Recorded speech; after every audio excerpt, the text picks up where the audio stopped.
Respon daripada mak budak tu adalah macam, apalah abang ni, malu je. Budak kecil pun boleh cakap bahasa Inggeris. Why kamu tak pandai cakap bahasa Inggeris? Why tak boleh respon? Saya nak pergi potong rambut tadi, rambut dah tebal. Tapi saya balik dating, saya tengok trafik teruk betul. Saya tak nak keluar. So saya reserve for another day. Hari ni kita cakap pasal bahasa Melayu, bahasa Inggeris, bahasa Rojak, bahasa Pasar. Long video, cuma ni sharing pengalaman saya 15 tahun lepas. Kejadian ni berlaku pada tahun 2008. Waktu tu ada trip kelab sejarah. Trip kelab sejarah ni bawa satu bas pergi ke Melaka Bandaraya Bersejarah. So benda ni berlaku dekat bawah Menara Taming Sari. So saya sangat ingat sebab benda tu berlaku kat sebelah saya. Dah turun menara tu, jalan menuju ke bawah Formosa tu kan. Bawah tu ada bukit tempat beca yang jedak-jeduk tu. So dari dulu pun mereka suka pasang lagu dangdut. Ada ibu dan ayah. Kemudian ada anak kecil.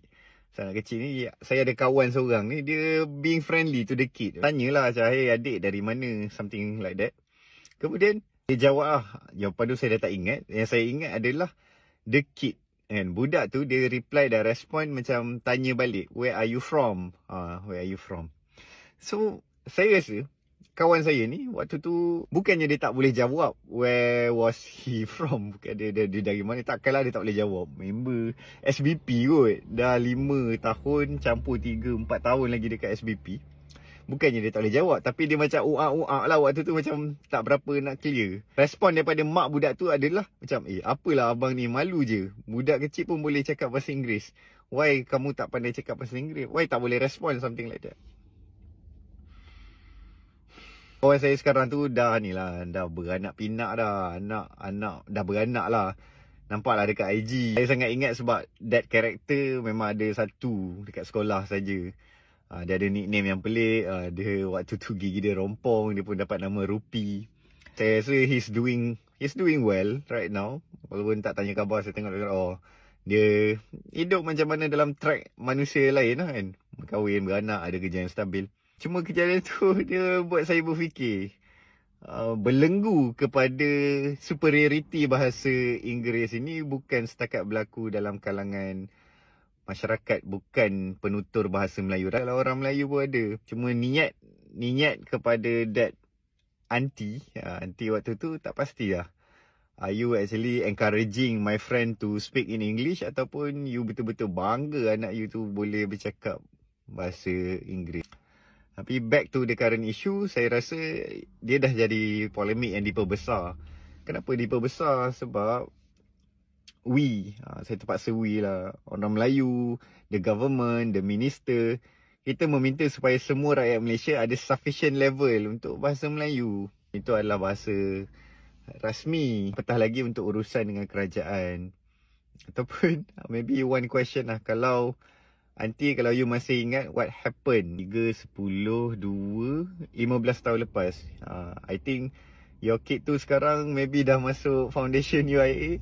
Maybe your kid pun dah berjaya. Kalau dia bagus dua-dua bahasa Melayu dan bahasa Inggeris, I'm very proud of him. Tapi I don't think benda itu boleh jadi satu asbab untuk you belittle the other person. So, sampailah kejadian tu sebenarnya dia buat saya rasa setiap kali saya ada peluang untuk berinteraksi dengan jawab awam, of course lah bahasa Melayu, dengan business, dengan commercial, dengan hotel, saya akan rasa bangga kalau saya purposefully, saya sengaja bercakap bahasa Melayu kan. Saya cakap saya nak tisu, bilik ni kat mana, hai saya nak tumpang tanya, sebutir-butir lah. Saya rasa bahasa Melayu ni bahasa yang best.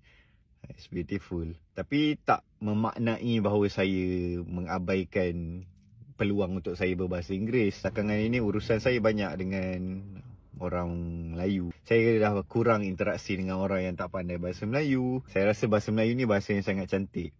Saya tak ada masalah pun kalau orang bercakap bahasa Melayu, bercakap bahasa Rojak, and dia tahu kat mana tempat yang dia perlu menggunakan bahasa yang betul, and it's fine. So, tak ada masalah. Bahasa Rojak ni bukan sebenarnya bahasa yang merosakkan bahasa.